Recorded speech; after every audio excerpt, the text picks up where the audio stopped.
Hi, Jim.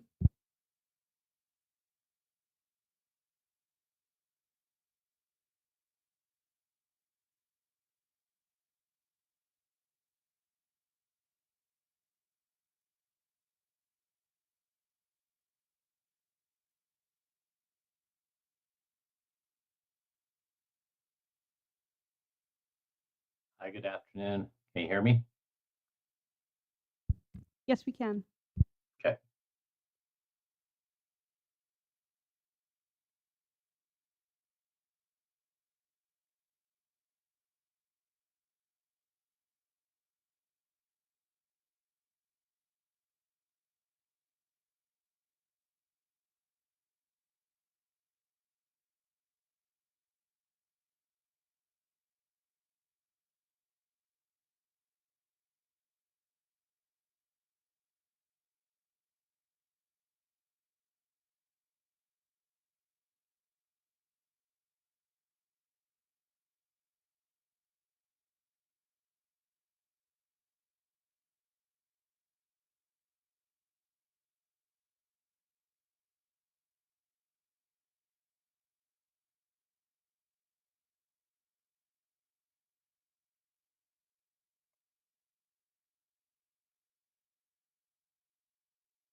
It is the 4 o'clock hour, and I'm the Solid Waste Management Authority, City of Crescent City, County of Del Norte. State of California is now meeting in regular session. Only those items that indicate a specific time will be heard at that assigned time. All other items will be taken out of sequence and accommodate the public and staff availability. Please take the roll. Commissioner Wright, Here. Commissioner Greeno, Here. Chair Wilson, Here. Commissioner Short. I'm here. It is, we call any public may address the board as a Solid Waste Management Authority in any manner on or off the agenda. Each speaker will be allowed 3 minutes. Is there any public comment?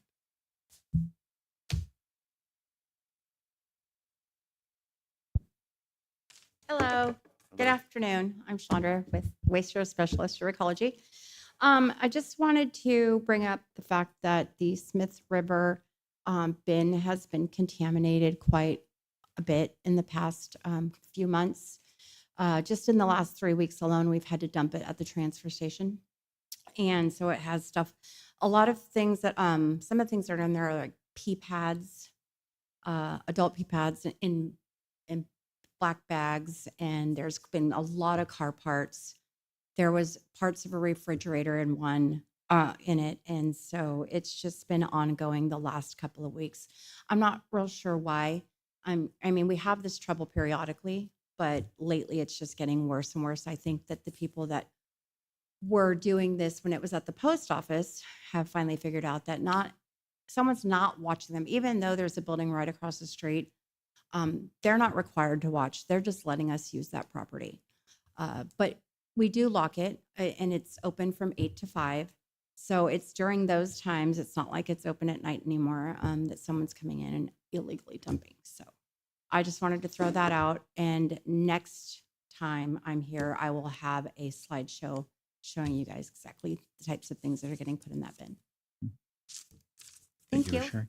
Okay, Mr. Chairman, can I ask that we add that as an agenda item? Yeah, it's going to be an agenda item? Yes. Okay, thank you.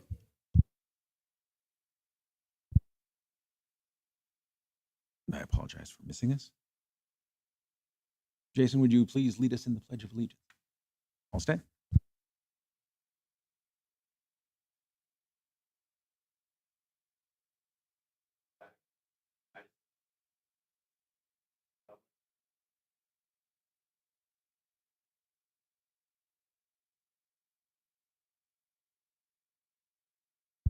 Thank you for that oversight. That'll bring us to the consent agenda.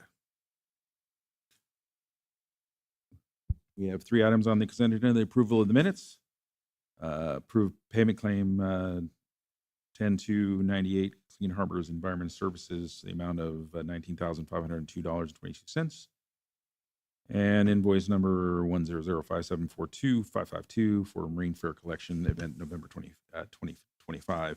And also item 13, approve the payment claim of 10289 Smith River RCB account office in the amount of 33,000. Yeah. That's it. $33,950 for invoice for winter quantity permit fees. Any questions by the board? I'll move to approve. A motion to approve. Second. Second. Motion and a second. Any public comment on this matter?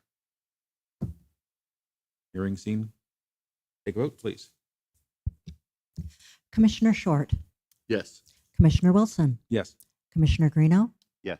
and Commissioner Wright. Yes. That is takes down to the director's report. Hi there. Thank you so much for approving the consent agenda and the minutes. We really need those claims approved when they're over $5,000. So in summary, the Del Norte Solid Waste Management Authority continues full operations of the Klamath, Gasky, and Del Norte County transfer stations. Staff maintain all regulatory monitoring, reporting, and accounting requirements.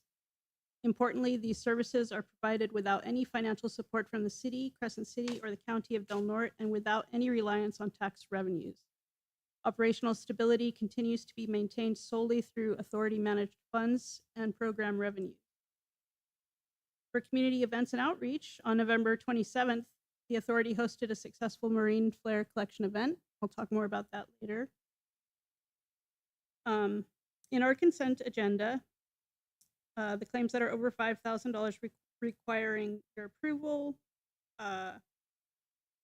Item 1.2 is payment for Clean Harbors for a grant-covered marine flare collection event.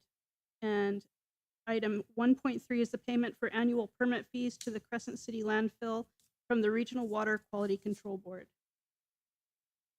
Currently at our landfill, winterization effects are underway, and staff have completed the full constituent of concern, and that's an every 5 years thing. We've completed the required routine annual sampling. We've completed many repairs addressing storm impacts, elk activity, vandalism, and theft. The authority continues to receive no violations or items of concern in monthly regulatory inspections, which is an important indicator of operational compliance and diligence. I'd like to take this time to make a special acknowledgement to Operations Technician Michael McClellan, whose consistent hard work and attention to detail significantly contribute to maintaining the landfill's integrity and compliance.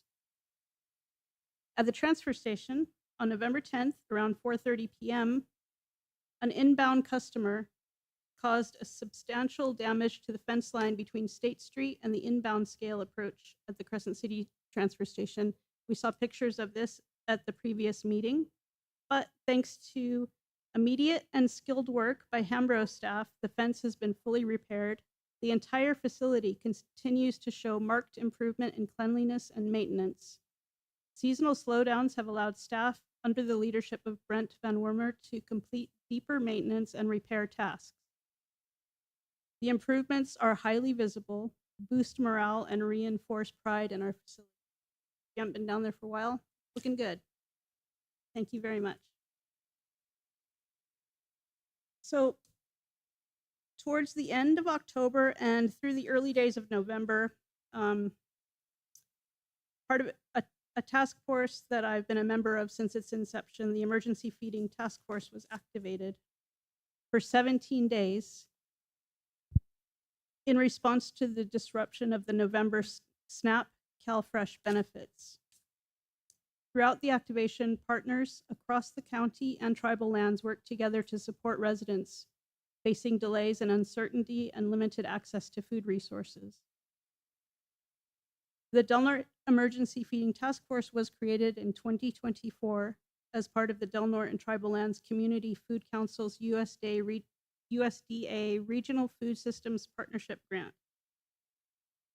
The goal was to build a coordinated countywide system and network to ensure that all residents have access to food during emergencies, whether caused by natural disasters, power outages, economic disruptions, or other crises. Over this past year, the Emergency Feeding Task Force has created the first draft of the Del Norte Multi-Agency Disaster Feed Plan, which outlines roles, responsibilities, and coordinated strategies during food access disruptions.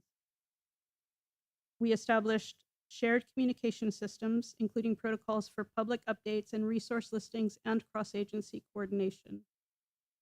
Brought together a multi-sector network, including tribal partners, DNUSD, Nutrition Services, FRC Food Bank, DHHS divisions, Del Norte OES, RHS, Senior Center, CRT, and numerous community and faith-based organizations. We conducted regular meetings, preparing partners to activate quickly and effectively when real disruptions occur. This year's SNAP CalFresh disruption impacted nearly 4,000 Del Norte residents, was the first full activation of the task force, and demonstrated the value of proactive planning and strong partnership across the region. Community response highlights are, during the activation, food access organizations significantly scaled operations. FRC Food Bank served over 380 households during the first week, more than half their usual monthly total, with 50 first-time households. They extended their hours, added additional Saturday distributions throughout the month of November, and prepared holiday food boxes. Additionally, they launched a food drive with barrels for donations at several local businesses and places of social gathering. Mission Possible distributed an increased number of food bags and sought donations for shelf-stable, ready-to-eat foods. The NUSD coordinated Thanksgiving break meal bag distributions across multiple locations, providing 5 days of breakfasts and lunches to youth countywide. Yurok Tribe distributed $300 emergency gift cards to tribal members receiving SNAP benefits. Palawadine Nation supported citizens with grocery gift cards and resource coordination. Senior Center continued weekday lunches and saw growing demand, especially among the 1,400 local seniors who rely on SNAP. Del Norte OES opened a food resource hotline. The Del Norte and Tribal Lands Community Food Council supported this activation by translating the food resource guide into Spanish, publishing a weekly food distribution calendar, maintaining listings of expanded and regular distribution hours, and also worked with the Del Norte Solid Waste Management Authority and local grocery retailers to strengthen food rescue systems. Partners across the Emergency Food Feeding Task Force include DHHS divisions, tribal nations, senior centers, and faith-based groups. Some of the funding support came from Humboldt Area Foundation, Wild Rivers Community Foundation. Additional funding came from Del Norte Healthcare District to support the FRC Food Bank. Additionally, a Mighty Cause fundraiser was shared and raised over $12,000 for the food banks, drawing on the support of the many community members that stepped up to help their neighbors. So looking forward, with the 17-day activation complete, the Emergency Feeding Task Force will continue our regular monthly meeting scheduled to review lessons learned, strengthen emergency feeding strategies, maintain readiness for future disruptions, debrief and complete an after-action report to discuss what worked well and where we can improve our efforts for next time, and remain committed to ensuring that no no one in Del Norte County goes hungry during emergencies or every day. And you can see some of the attachments that show what happened during those days. And any questions on that? Would you like me to move on to the financials, which I'm glad that Rich is here for? Any questions? Nope. Move on.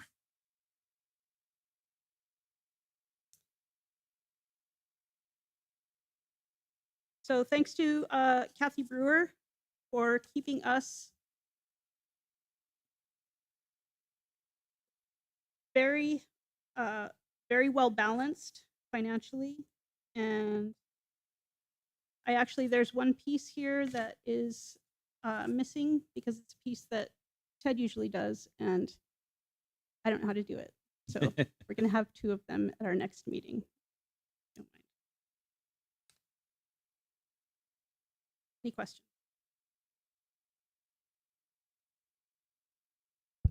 On the financials where it shows late fee or late payment charges for $47 under claims, do you know what that would be for? I do not, but I'm going to actually ask Catherine Brewer, who is here, acting clerk.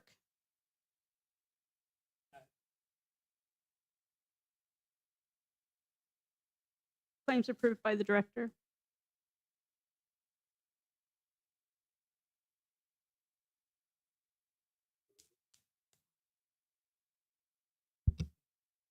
Is that under U.S. Bank? Is that under U.S. Bank?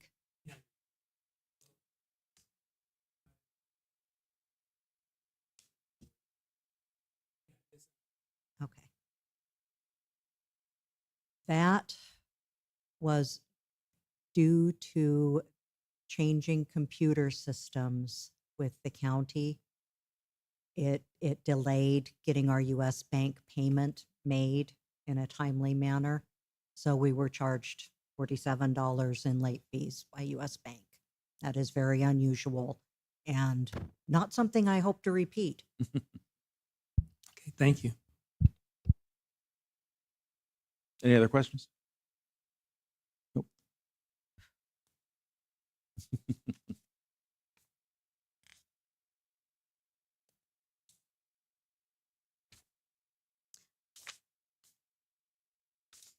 All righty, so we have a resolution up here that we do need a vote on. This is to honor Michael Tompkins, who's in the room.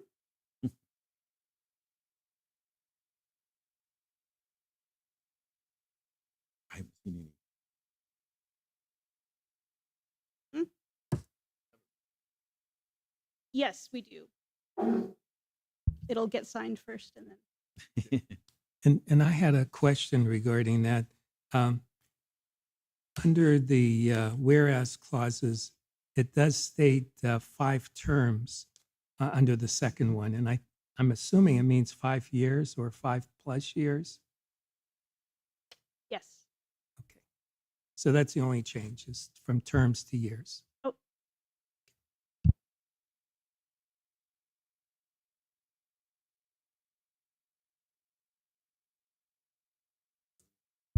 It is. The term lasts. Okay, I'm sorry. I thought it was longer. Yeah.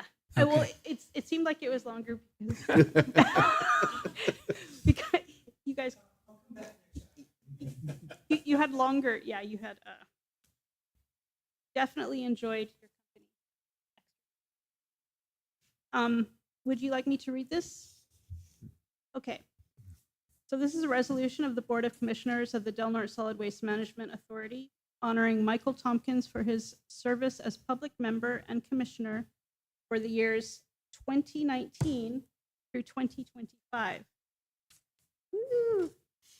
Whereas Michael Tompkins has served as a commissioner of the Del Norte Solid Waste Management Authority since December 17th, 2019, and whereas Michael Tompkins, an artist and a craftsman and always a gentleman, served 5 terms as authority commissioner since showing up early prepared, and consistently, often making the meetings of the authority reach quorum. And whereas Michael Tompkins actively participated in all meetings, including to consider ways to reduce the amount of trash in Del Norte's recycling, and in outreach efforts to reduce the use of plastic bags and to reduce and to promote proper management of hazardous waste. And whereas Michael Tompkins served during periods of too many to list, significant authority motions, including actions that extended the transfer station operations agreements with Hambro WSG, including securing an additional 15 years of landfill capacity at Dry Creek landfill, successfully appealed the threat/complexity rating and reduced the WDR fee associated with the Crescent City landfill, resulting in an annual savings of $32,446. Allowed stormwater monitoring and reported at the Crescent City landfill to be reduced, resulting in the annual savings of approximately $4,000 each year through 2036. Updated the memorandum of understanding, job descriptions, and pay ranges for authority employees, and oversaw the authority's financial navigation from under the significant debt associated with the closure of the landfill and the construction of the Del Norte County Transfer Station to a position where the authority's assets exceeded liabilities for the first time in fiscal year 2023.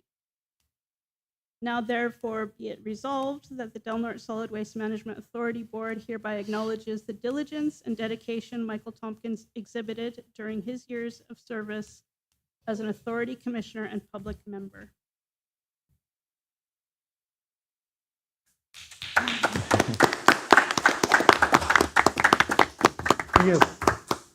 If we'd have done this in closed session, you could say what you really think. But it's been an honor. It really has. And I feel like I actually serve the public. You guys make a life out of it. I got a few years. I'm proud of it, and I appreciate all that you've done. Thank you. Appreciate it, Mike. Thanks, Mike. Thank you, Michael. We welcome motion. Oh, I will certainly make a motion that we pass this resolution. I'll second that. We have motion and a second. Any other public comment? Hearing none. Take a vote, please. Well deserved. Commissioner Naffa, Yes. Commissioner Short, Yes. Chair Wilson, Well deserved, yes. Commissioner Greeno, Yes. Commissioner Wright. Yes. Thank you. Michael. I will bring you the We'll get you the signed copy here, sure.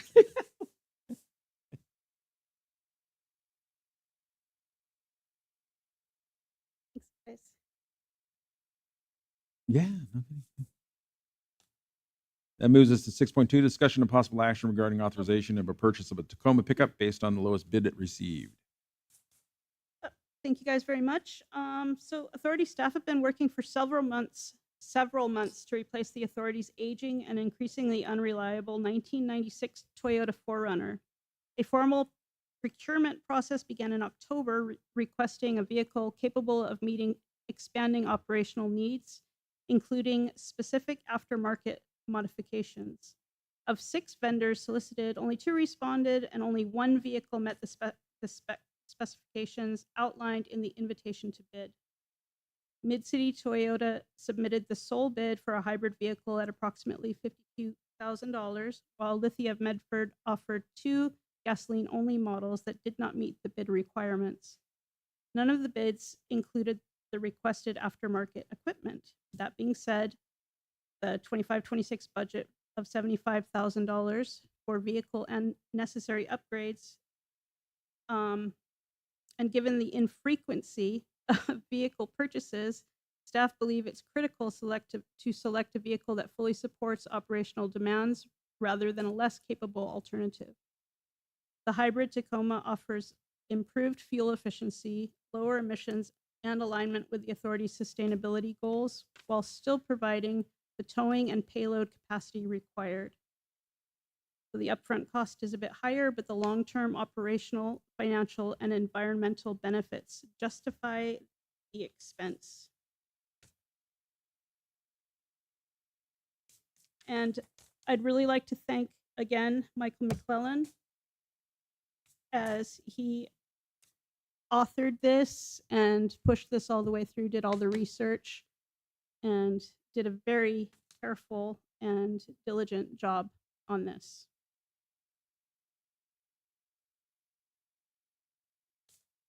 Any questions? Yeah, just I read the report that was in the agenda here, but I didn't see what was actually requested on the specs, so you'll have to forgive me. But what I see for the two used vehicles, the iForce Turbo 2.4 Turbo is a hybrid model that I can find in the on the internet. Also, the Turbo 2.4 actually gets a little better mileage than the hybrid model. So it looks just on the surface to me like we should go with the first one that's listed in our agenda packet, and that's only because it has just a couple of other included things that than the second one from that. Oh shoot, it's not Lithia. I'm drawing a blank. Mid-City. Mid-City gave us two, so just I guess I'll be more specific. I think we should look at stock number up at the top of the page, stock number 32907A, because it comes with more included equipment and could potentially save the authority pretty close to $11,000, and it only has just under 13,000 miles on it. Probably still has the new car smell. So 1,300 anyway. That's $1,300 adjustment. I think it has 12,943 miles on it, according to this. But anyway, I was specifically looking at the running boards. We're going to get a 4-wheel drive model. Yep. Running Boards will do a lot for keeping the seat from degrading as you fall out of the truck all the time if you don't have running boards. So, I mean, it'll take care of our interior a little better. And I'm not saying we should buy the truck just because it has running boards, but I couldn't see where the second model for Mid-City had them. Neither did Lithia. So it in my opinion, I think we should buy the one from Mid-City. But like I say, I didn't see what was actually requested on the spec. So I say that a little sheepishly because I don't know what we asked for. What we asked. Understood, and I'm actually going to defer to Michael McClellan at this point. I was wondering. Hello. Just to clarify, on the bid responses sent, the only one that came from Mid-City Toyota is the hybrid. Lithia of Medford responded with 2 gas. Oh, I had it models. backwards. Sorry. Yeah. Okay. So sorry. we actually got 1 response for a hybrid model. The other 2 were for gasoline only models, which is why we were pushing for the hybrid model from Mid-City Toyota. But if the board would like us to shift gears and reevaluate what we're doing, I'm sure. Well, that's what I was trying to say, Mike, is that And there the is a- gasoline only models is what's the 4-cylinder iForce turbo 2.4 liter. When I looked it up on the internet, it says that is a hybrid model truck. Understood. So Yeah, just in the communication with Ted and I and the gentleman from Lithia of Medford, we were under the influence that those 2 were gasoline. So then the 2 responses that were sent over didn't necessarily specify whether they were gasoline. gotcha. I kind of wonder if they are or aren't now that it Yeah. looks like on the. I just was looking up what came standard and stuff like that, and when I saw that they were hybrid trucks as well, I was kind of puzzled by that. Yeah, for my interpretation, I thought they were also that we got 2 gasoline, 1 hybrid one, and one of the reasons why we were headed in the hybrid direction is as we obviously don't buy vehicles very often, do want to head in the direction that the state and state fleets are starting to head, and a hybrid seemed like a good compromise. We weren't willing to go full EV. We didn't want to do I'm that yet. I'm So glad- we want I'm- to I'm like glad you meet didn't wanna that go as full it's coming, EV. but we've managed, we managed to hold on to the Forerunner since 1996. So I know we're looking pretty far into the future Yeah. with this one. I mean, the reason you're looking for a hybrid is for better mileage, better economy, less emissions. But this 4-cylinder gets better mileage than the hybrid. So I don't know how to. Yeah, I think we're reconcile that. also looking at emissions, and we're also looking at where legislation is going, and so we're trying to sort of forecast out. That's where why we chose and thought that a hybrid would be best for us, but there's nothing wrong with taking, looking into it a little bit more, but we do desperately need a new vehicle. That's true. No, I agree. It's gotten to I the agree. point where you Yeah. have to unroll the window, stick your hand out to open the door. So I know everyone's had a car like that, but we have a car like that. So besides the emissions standard that you're looking for, does that vehicle fulfill all the needs of the authority? Yes. Okay. Yeah, it indicates that the Toyotas are hybrid in-city mode. It does. It Yeah. does clearly state that in the agenda. Like I say, I was just happened to be looking up the stuff on the internet. And was kind of surprised to see that the other two are listed as hybrids as well. As far as emissions go, if you're getting better mileage, aren't you?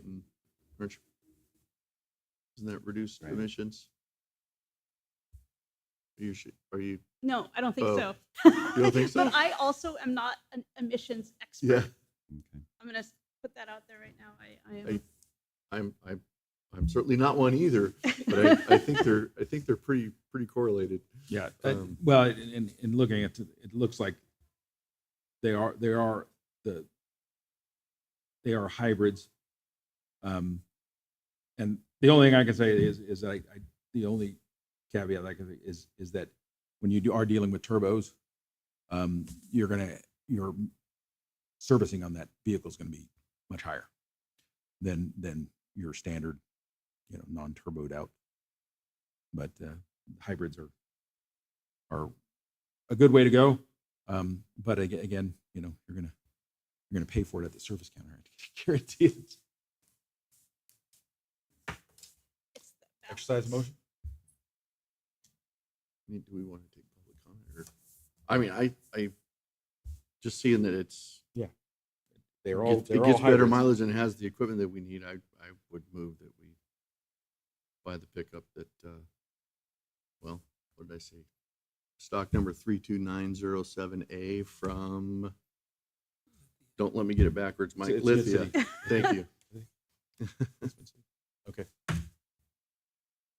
We have a motion. Is there a second? And just to be clear, that's the one that's $40,999. It's the. It's listed. 39. It's on page 45. Oh, I was of looking at their our- email. I'm sorry. Some on page 40. Yeah, but it's Oh, almost okay. 40,000. Listed total lending, okay. typical listing value 39,548 to 41,366, yeah. 41,366. I'll second that. We have a motion and a second. Any public comment? Hearing none, seeing none. Pull the vote. Commissioner Greeno, Yes. Chair Wilson, Yes. Commissioner Short, Yes. Commissioner Naffa, Yes. and Commissioner Wilson. Sorry. Yes. Thank you. And that'll go us to 6.3, report on recent marine fare collection event, Alrighty. closing out the grant and current legislation related to the disposal of this material. Rightio. Here we go. Last little bit of chunky chunk. So this is just progress report. No action is required on this one. So I'd just like to let you guys know what we learned from our November 8th Marine Flare Collection event and how this local event fits within current and emerging state legislation. The marine flares are required safety equipment for ocean-going vessels under U.S. Coast Guard regulations. Recreational boats must carry approved non-expired visual signal at all times, visual distress signal at all times. Most recreational boaters rely on single-use pyrotechnic flares, which expire approximately every 42 months, must be replaced regularly, are classified as hazardous waste and explosives. Once expired, these flares become extremely difficult to manage. Currently in California, there are no permanent permitted disposal options available to recreational boaters. As a result, expired flares often get stored for years in garages, boats, and marinas, are disposed of improperly in trash or burn piles, or in some cases thrown into lakes, rivers, or the ocean. This creates fire, explosion, and environmental risks, particularly in coastal and rural communities. Pyrotechnic flares also contain toxic chemicals, including perchlorate, which can leach into groundwater, contaminate drinking water supplies, and harm aquatic ecosystems. The environmental impact in real numbers. To put the environmental impact into perspective, a Rhode Island Department of Health study found that a single pyrotechnic marine flare can contaminate up to 240,000 gallons of water. The average marine flare weighs approximately 4 ounces. At our November event, we collected 200 pounds of expired flares, which equals approximately 302 individual flares. Some of them were in buckets.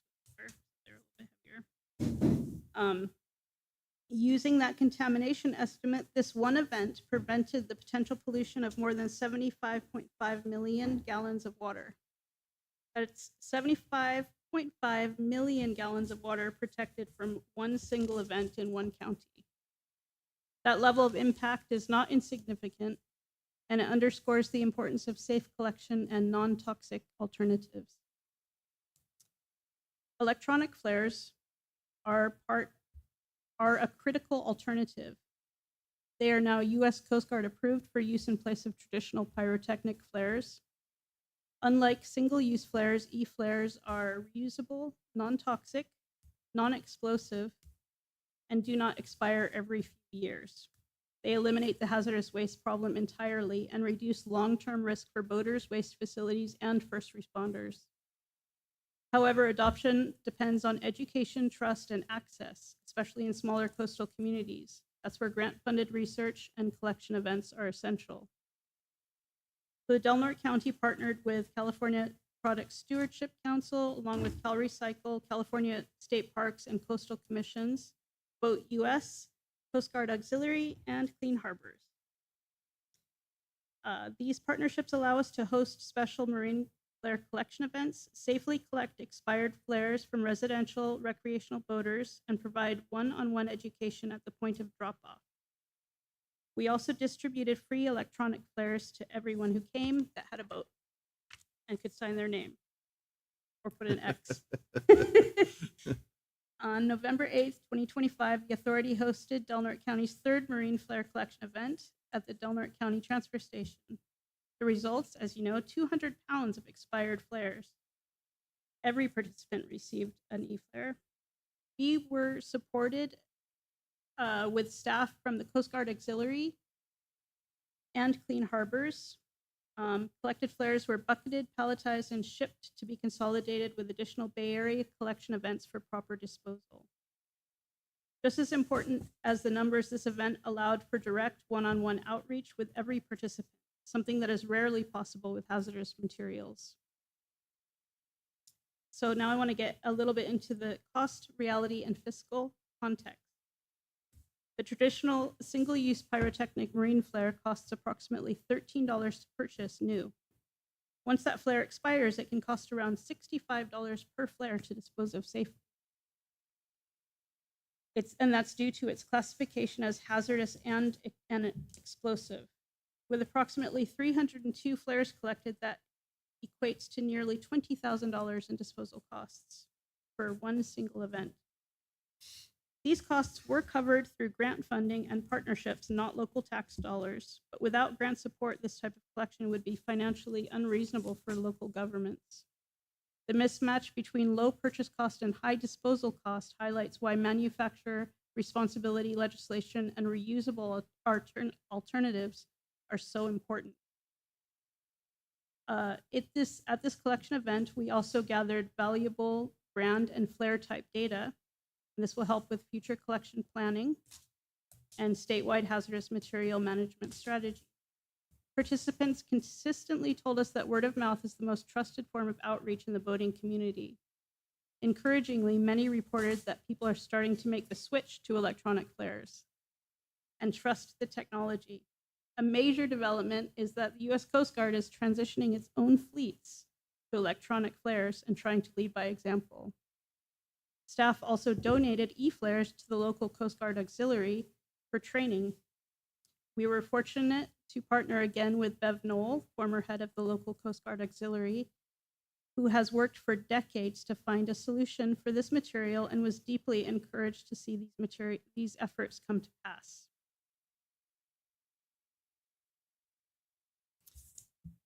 Can I, Mr. Chairman? Yep. We'll do it. Thank you, Kira. Hey, is there a maximum amount that somebody can show up with? I mean, No. we have these commercial guys, we'll just take a truckload if you bring it, huh? That, I think, which is great. I just was wondering if there was any We prefer it not restrictions. go into the waterways. I agree. We're not Yeah. supposed to accept anything from commercial enterprises.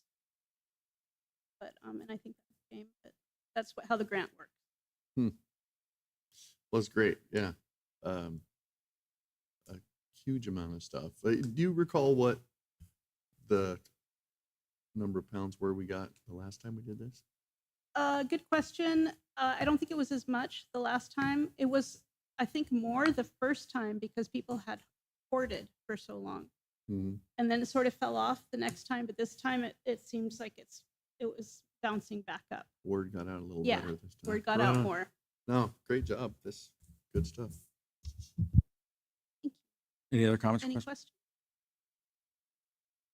questions? I know this was a discussion at CSAC on the legislation that was proposed and going through. One of the issues that we have with marine flares is currently there's only one county, and that's Alameda County, that has a disposal Yes, or storage capacity for they any have a explosives. magazine. So they have a magazine down there. So it requires that these things be, if they're going to be released, is that they be transported down to the only location in California that can safely, securely Hold on to them until they can be regulatorily picked up, yeah. hold on to them inside a magazine. And so that kind of makes it a problematic issue for those that have lakes and waterways and deal with marine flares. The only comment I would have is that irregardless, the electronic devices out there, they're great, but they still will pose a disposal problem for us because there's batteries in those things. So It's a lot. nothing's good. Okay. If It's it's a not lot one thing, it's cheaper another. than If it's not one thing, it'll be another. Yeah. Okay. And that'll conclude this meeting, and we will adjourn to our next regular meeting, Delaware County Beach Management Authority, scheduled at 4 p.m. on Tuesday, January 20th, here at the Flynn Center. Same bat time, same bat channel. Thank you, gentlemen.